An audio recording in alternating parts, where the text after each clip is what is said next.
Krishna, Hare Hare, Hare Rama, Hare Rama, Rama Rama, Hare Hare,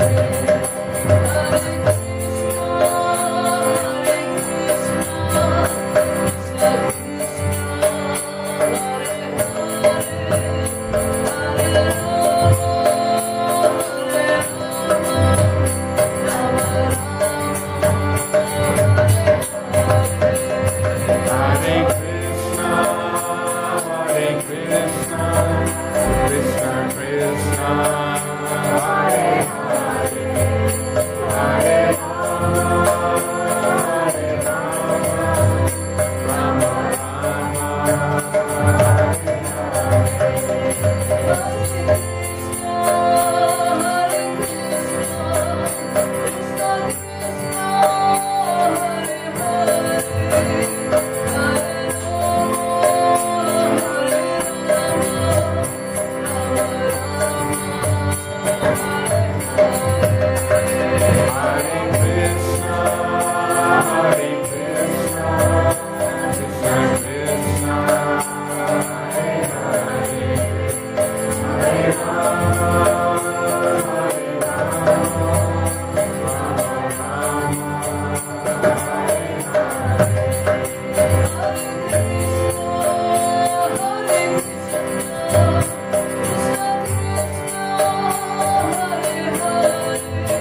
Oh, before I start, new release. Dr. Brenda, can you raise your hand? Huh? Great musician. Yeah, that's the guy right there. New release on sale here. You saw it first. So please help yourself. Do yourself a favor. Once again, let's give a round of applause to Mother Vasanta.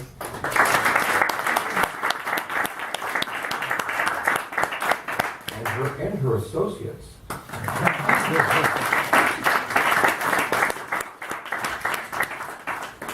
And her younger sister came up.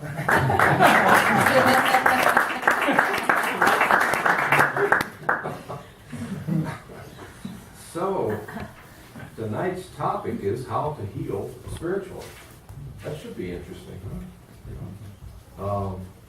Many of us have periods in our life, sometimes they last a long, long time, to where we just feel like we need to heal.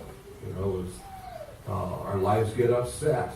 We get pangs. The pangs of the material nature start to bite us.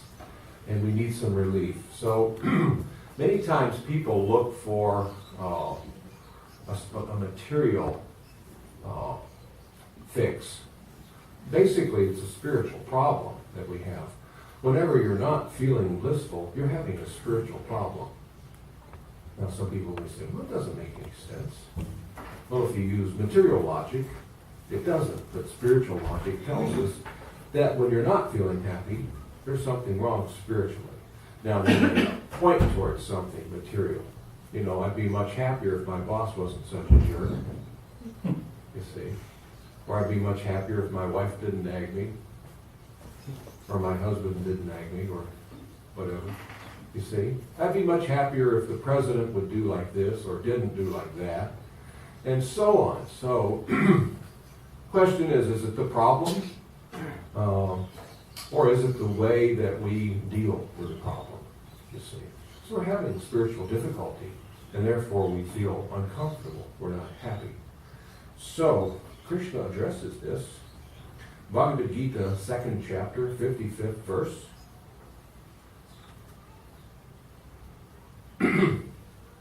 Krishna says, Shri Bhagavan Vacha Prajahati Adakamam Sarva Pargamano Gatan Atyam Atmanya Yevatmanas Tushta Shtita Pragyas Tarochate.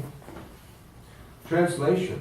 The Supreme Personality of Godhead said, O Partha, when a man gives up all varieties of desire for sense gratification, which arise from mental concoction, and when his mind, thus purified, finds satisfaction in the self alone, then he is said to be in pure transcendental consciousness. So, let's all say it. I'll say it and you repeat. The Supreme Personality of Godhead said. The Supreme Personality of Godhead said, O Partha, O Partha, when a man gives up all varieties of desire for sense gratification, which arise from mental concoction, and when his mind, thus purified, finds satisfaction in the self alone, then he is said to be in pure transcendental consciousness. Purport by His Divine Grace, Srila A.C. Bhaktivedanta Swami Srila Prabhupada. The Bhagavatam affirms that any person who is fully in Krishna consciousness or devotional service to the Lord has all the good qualities of the great sages, whereas a person who is not so transcendentally situated has no good qualifications, because he is sure to be taking refuge in his own mental concoctions. Consequently, it is rightly said therein that one has to give up all kinds of sense desire manufactured by mental concoctions. Artificially, such sense desires cannot be stopped. But if one is engaged in Krishna consciousness, then automatically sense desires subside without extraneous efforts. Therefore, one has to engage himself in Krishna consciousness without hesitation, for this devotional service will instantly help one onto the platform of transcendental consciousness. The highly developed soul always remains satisfied in himself by realizing himself as the eternal servitor of the Supreme Lord. Thus, a transcendentally situated person has no sense desires resulting from petty materialism. Rather, he remains always happy in his natural position of serving the Supreme Lord. Om Agyantimarindasya Gyananjanam Shalakya Chakshur Unmilitam Jaina Tasmai Sri Gurave Namaha. So once again, let's analyze what Krishna is saying here. Supreme Personality of Godhead said, O Partha, when a man gives up all varieties of desire for sense gratification, so how can we control the senses? Do we give up the actions of gratifying the senses? You see, it is said that the yogis restrain their sensual activities. You see. Now, how is this done? You can't just artificially fight it. You have to work on the desire. We have to give up the desire. You see. Someone who is plagued by some addiction, whether it be alcohol or some other substance, whatever. You can't just restrain someone quitting smoking, maybe. You don't just restrain from doing the activity. You have to give up the desire to feel good about it and for it to really work. Otherwise, it's like a cocked gun, loaded gun, and you pull the hammer back and you lay it down. If you bump it, it could go off, just in any minute. So, we have to work on giving up these desires for sense gratification, which arise from mental concoction. Mental concoction is what gets us in really deep into suffering in this material world. Mental concoction means I may speculate on how to treat myself. I may have certain symptoms, and my friends and family may be saying, go to the doctor, you're really sick. We're concerned about you. And so I have no training in a doctor, in doctoring myself, but I start to speculate. Well, I think maybe if I do some of this and I take some of that, then, it'll all go away. I've heard of people doing this when they have pneumonia and dying. There's famous people that have done this. They think, well, if I do some of this and rest, and it'll be okay. Was it John Ritter? Was one of them, the famous guy. He was actually the son of the famous cowboy Tex Ritter. John Ritter, he was on Three's Company. Yeah, it was like in the 60s or 70s. I remember seeing it. I didn't like the show, but it was okay. He seemed like a nice guy. But he was one of these. Also, Jim Henson of the Muppets, he did the same thing. He caught pneumonia. He was both of these guys were in their 50s, and otherwise in pretty good health. But they self-diagnosed. Mental concoction killed them. You see, they didn't take the time to go get proper diagnosis. So they issued their own treatment or whatever, and they died. So, sad story. Because of concoction, speculation, you see. So sometimes we do that with our health. So it's not surprising that we'll also do it with our spiritual life. Isn't that kind of odd how we will do that? We'll take something as valuable as our spiritual life or our very health, our being able to maintain our soul in this body, and we'll take and roll the dice and speculate, concoct, you see, without going to the proper source and finding out what is the source of my difficulty. You see. So, when one has some upsetting feelings, when life doesn't seem like it's going very well, we may need, we may concoct that we need this or we need that. We may even go to a psychologists, and they may speculate and concoct as well, you see. In other words, we're trying to fix a spiritual problem with a material solution. Sometimes we work our way out of it. Generally, we don't, you see. It can't be done. You have a spiritual problem, you have to fix it with a spiritual fix. So, what is this fix that we're talking about here? Srila Prabhupada says in the purport here, but if one is engaged in Krishna consciousness, then automatically these desires subside without extraneous efforts. Therefore, one has to engage himself in Krishna consciousness without hesitation. For his devotional service, for this devotional service will instantly help one onto the platform of transcendental consciousness. Once we get onto transcendental consciousness, and we need help from someone who already is in transcendental consciousness, we associate with those who are there. They help us get onto that platform, and then we can see the problems that are plaguing us. What are these problems? Prabhupada goes on. The highly developed soul always remains satisfied within himself by realizing himself as the servitor of the Supreme Lord. So if I am highly developed in my spiritual life, then what do I get? I always remain satisfied in myself. In other words, I don't have any problems. No matter what you do, I don't have any problems. I don't care what the president does. I don't care if the stock market goes up. I don't care if it goes down. You see? As far as me, the soul, I'm self-satisfied. So it doesn't matter. You can change the environment around me, the weather or the economic environment, whatever.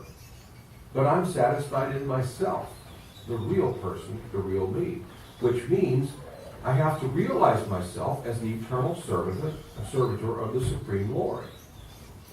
And this is called self-realization. We've heard a lot about this, and people say these words a lot, self-realization. So we can talk about it, but let's get, what is it? I have to find out who I really am. I have to find, for me to know how to deal with myself and to be satisfied with myself.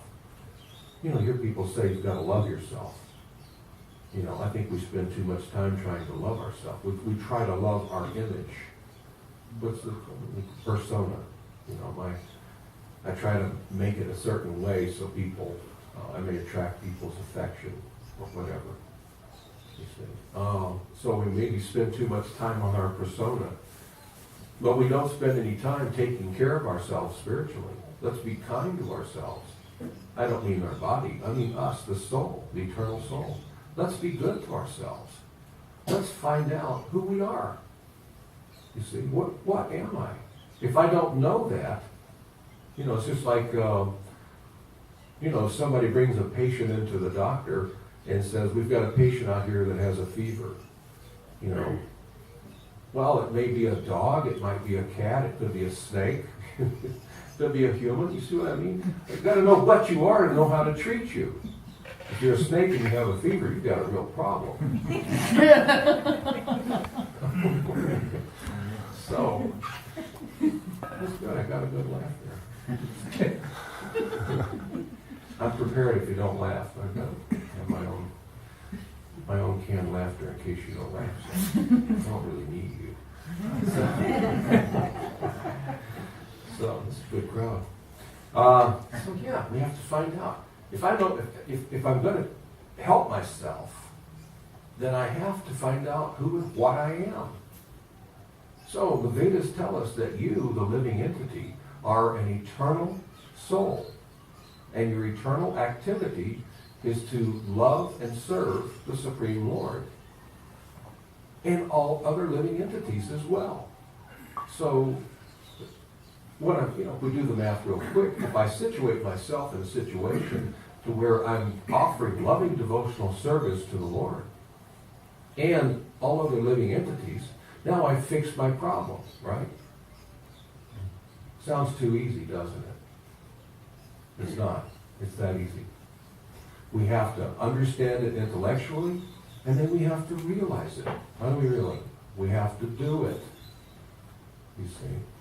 Self-satisfaction. That's one of those things that sounds foreign. You see? But you have to taste it. You have to go for it. It's just like if you, let's say that you find someone, you're traveling through a remote part of the Amazon, and you find the natives there, a group of people in a village, remote, and none of them had ever tasted any kind of fruit or any sugar or honey. They'd never tasted the taste sweet. So can you imagine if you'd never tasted sweet, only salty, or bitter, pungent, but never sweet? And I'm trying to describe it to you. It's not going to work, is it? I can say, well, it's sweet. What do you mean sweet? Well, it's like not bitter. Well, how do you mean? You see? So how do I get that through to you? I have to say, oh, wait a minute, I have some honey here. Taste this. And then they taste it, and they say, oh, now I know. I know what you mean. You see? So you have to taste it. You have to try to behave as a servant of God. Behave as a servant of everyone else. And give it a shot. See if it works. See if it doesn't, heal you spiritually. If it doesn't take away all of your spiritual ailments. Along with that, go all the material problems. Material problems go out the window, you see. It's difficult for us to heal ourselves if we don't know ourselves. We don't know who or what we are. So, by the way, I forgot to tell you, this is not just a lecture. This is a discussion. So, I'd like to hear from you. Any questions or comments? Yes? You are talking about material things. But what about if you lose someone in your life? Then that is sadness in your heart. Then how do you deal with that? Yeah. See, that's, I get that a lot, and I've had it a lot for decades. I've had people say that because that's one thing that makes our hearts ache, you see. But again, I'm misunderstanding who I am, you see. If I'm attached to you and your association, and I think you are your body, and that I am my body, and God forbid you pass away, now I may long for you. I have no idea, really, what happened to you. You're dead, you see. So I lament, because I don't know. Did he go into void? Did he go to heaven? Did he go to hell? What? You see. But once I have self-realization, at least for myself, I know that I'm an eternal living entity. I'm an eternal servant of God. Eternal means I always have existed, and I always will exist. Okay? So now, if you leave your body, that's the way I don't see it as you die. The devotee doesn't say somebody died. So-and-so left their body. The soul left the body. The body is going to turn back into the material elements. It's going to turn back to ashes, dust to dust. You know, it's going to decompose. But the eternal soul goes on. You see?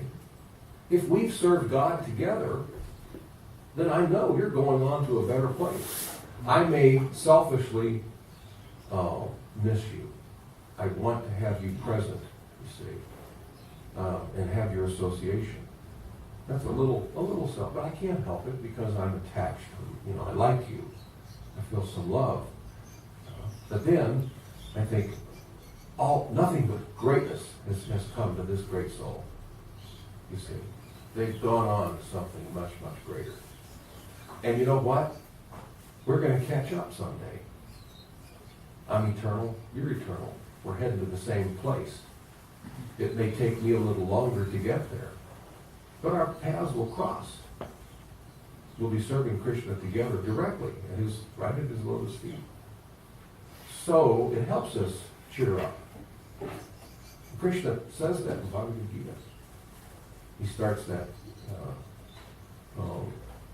all through the second chapter. Krishna's telling Arjuna, because Arjuna was worried You know, if I go and kill these people, some of these people on the other side that in this war that's about to happen, some of them are my relatives, the people that I grew up with.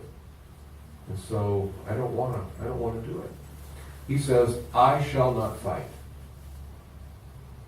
And then later on, after hearing Krishna explain to him that you and all these people here are eternal living entities, the body is not slain.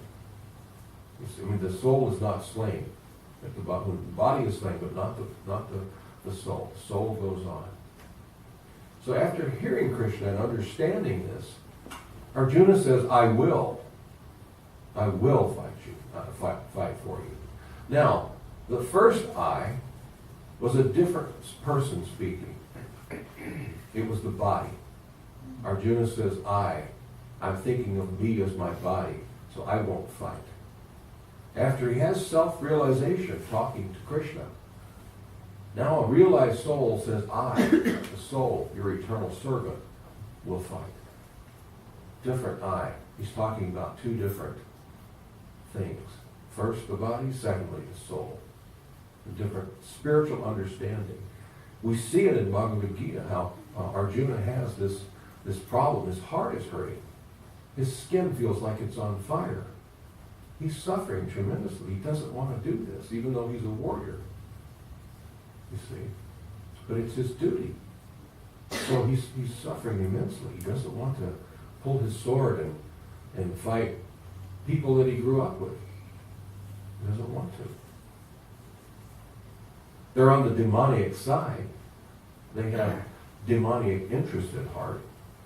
And he really needs to do his duty. You see? But he's identifying with his body. But I want to enjoy their body, my body with their body. You see, I want to go be with them and talk about old times when we were children together. So in other words, instead of thinking of myself as an eternal servant of God, I'm thinking of myself as a body. I want to enjoy with this person the way we have already. A good analogy would be, let's say you have some people that are breaking into your house, okay? And you call the police. Help, please, 911. Please send a car out right away. There's some people out here breaking in. And so they say, well, you're very fortunate. We have a car about a half a block away. He'll be there in less than a minute. So you hear the police car pull up, and the policeman comes to the door, and you hear him talking with these people, and then you open the door, and you say, thank you for saving me. And the policeman says, but I don't want to. But it's your duty. But you understand, these guys are my cousins. One of them's my uncle. One of them's my brother. But sir, they're going to kill me. They've turned evil. I need your help. Well, I shall not fight them. You know, but it's your duty. You see what I mean? Why? He's thinking, he's forgotten, right. My duty is to protect and to serve you as a law-abiding citizen. My relatives have become thieves and rogues. And I came to do my duty only to find out, wow, my cousin is here. His cousin Benny and Uncle Guido. I'm going to go against the family. See? So, here you are, you're in a predicament. You've got a guy that won't do his duty because of miserly weakness. He's identifying with the body, you see, and the other bodies. So Arjuna was in that situation. He was denying. So, good question. Does that help? You know, whenever you lose someone close to you, whenever there's a death, or when I have to counsel someone, I just pull out the Bhagavad Gita and say, listen, it's not like you think. Because we're identifying with these bodies, we think, oh, they're gone forever. No, they're gone for now. But our trails will cross again. What else? Another question? Or comment? So this self-realization will heal everything. All of our ills. You see, once the soul becomes satisfied, once you regain your eternal entitlement of always being blissful, you can only be blissful if you realize you're an eternal soul, then everything, you can deal with anything that happens. See? So, before I go much further, I'd like to know, is there anybody here for the first time? Any first timers? Oh, wow, how many? All right, let's start here and we'll work back. So, yes, sir, what's your name? John, John? Thank you for coming. How'd you hear about us? a friend told me. Yeah? Good. That's a good friend. Hope he said good things. Good. Yeah, so nice to have you. I hope it's not your last time. If there's anything we can do to improve, let us know, please. We're here to serve and protect.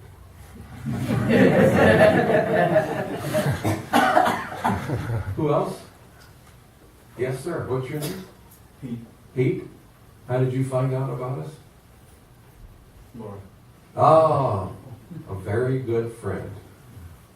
She's a wonderful person, very wonderful devotee.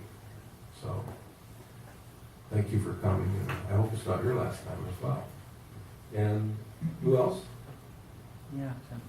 Who else is the first timer? Names? What is your? Carrie, Carrie, and who's with you? it's my first time too. We're not together. I'm Josie. Oh, okay. Carrie, Josie. Josie and Carrie. Okay, now you're friends. So, okay, you first. How did you hear about us? A friend actually. You have a friend? Wow. I See? just got here first, so I'm between them. Okay. You're kind of a Budinsky, aren't you? So, and you heard about it from him as well? No, a different friend who's not here. Oh, Yeah. boy, I'll tell you, everybody has such good friends. When somebody thinks enough of you to send you to a place that can help you identify with yourself and heal the soul, I mean, this is huge. These are good friends. And this is your first time as well? My second. Second time. All right. Well, we've got gifts for everybody else, but not you. Oh, what the heck, yeah, we'll give you something too. So who else? Any more first timers? Yes. Mike. Mike. And are you with Mike? Yeah. I'm with her.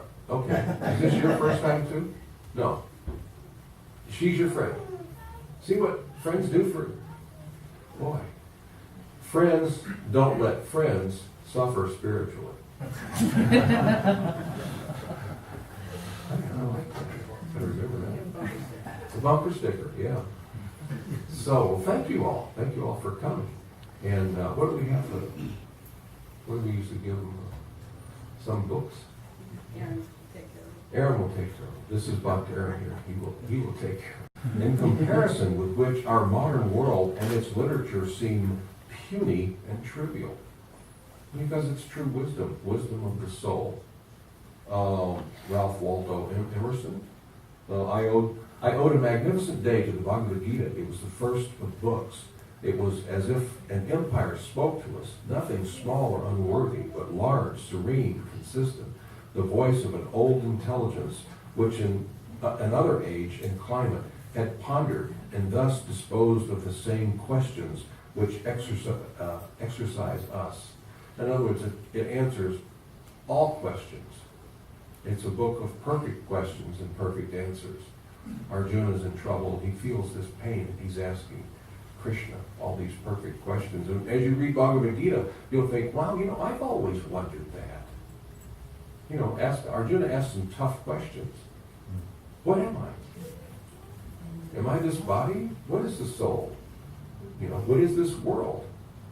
Who are you? Are you God? What do you want? How do I please you? How do I displease you? How do I behave? You see. So how can I be happy?